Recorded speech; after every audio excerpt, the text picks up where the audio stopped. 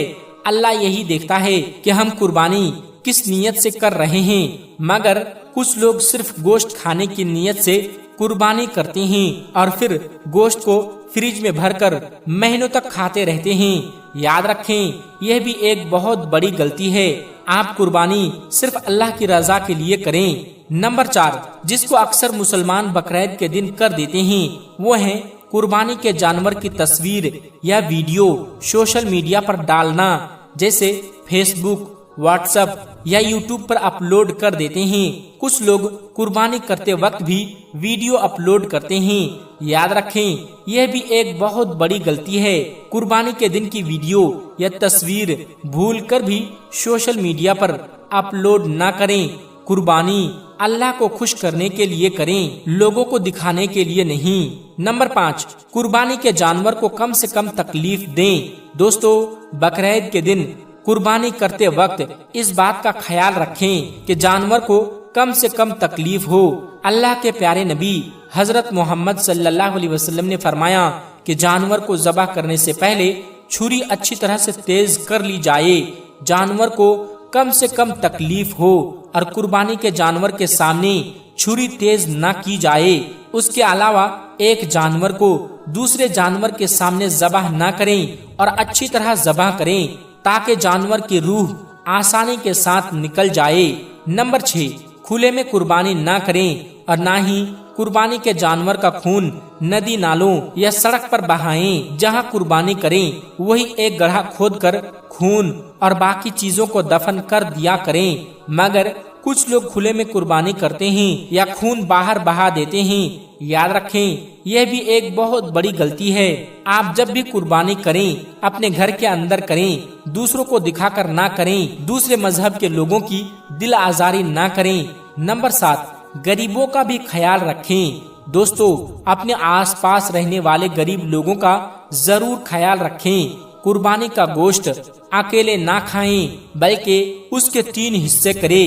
ایک حصے اپنے رشتہ داروں اور جان پہچان والوں میں بانٹ دیں، دوسرا حصہ غریبوں اور مسکینوں میں تقسیم کریں، اور تیسرا حصہ اپنے لیے رکھ سکتے ہیں۔ مگر کچھ لوگ غریبوں کو کچھ نہیں دیتے اور سارا گوشت اپنے گھر میں رکھ لیتے ہیں۔ یاد رکھیں، یہ بھی ایک بہت بڑی غلطی ہے۔ بقرعید کے دن غریبوں کا بھی خیال رکھیں۔ نمبر 8، ہتھیاروں کا دکھاوا نہ کریں۔ دوستو قربانی میں استعمال ہونے والے چاقو، چھری یا کسی بھی ہتھیار کا دکھاوا نہ کریں۔ جب بھی کہیں جائیں تو ان کو چھپا کر لے جائیں۔ قربانی میں استعمال ہونے والی چیزوں کا دکھاوا بھول کر بھی نہ کریں۔ قربانی صرف اور صرف اللہ کی رضا کے لیے کریں۔ نمبر 9، بیمار یا حاملہ جانور کی قربانی نہ کریں۔ دوستو بقرعید کے دن کسی ایسے جانور کی قربانی نہ کریں جو لنگڑا، بیمار یا حاملہ ہو۔ قربانی کا جانور صحت مند، موٹا تازہ اور صحیح سالم ہونا چاہیے۔ اونٹ کی عمر کم سے کم 5 سال، بھینس کی عمر کم سے کم 2 سال اور بکری کی عمر کم سے کم 1 سال ہونی چاہیے۔ ایسے جانور کی قربانی کرے جو شریعت کے مطابق ہوں۔ نمبر 10، قربانی کے جانور کی خرید و فروخت نہ کریں۔ دوستو یاد رکھیں، قربانی کے لیے لیا ہوا جانور لالچ میں آ کر نہ بیچے۔ کچھ لوگ زیادہ پیسوں کے لالچ میں اپنا جانور بیچ دیتے ہیں اور پھر سستا جانور خرید لیتے ہیں۔ یہ درست نہیں۔ حدیث میں آتا ہے کہ اللہ تبارک و تعالیٰ کی راہ میں وہی چیز قربان کرو جو تمہیں سب سے زیادہ پسند ہو۔ اس لیے اپنے جانور کو لالچ میں نہ بیچے۔ دوستو یہ تھی وہ 10 غلطیاں جن کو ہر مسلمان کو یاد رکھنا چاہیے اور بقرعید کے دن بھول کر بھی نہیں دہرانا چاہیے، ورنہ آپ بہت بڑی مصیبت میں پھنس سکتے ہیں۔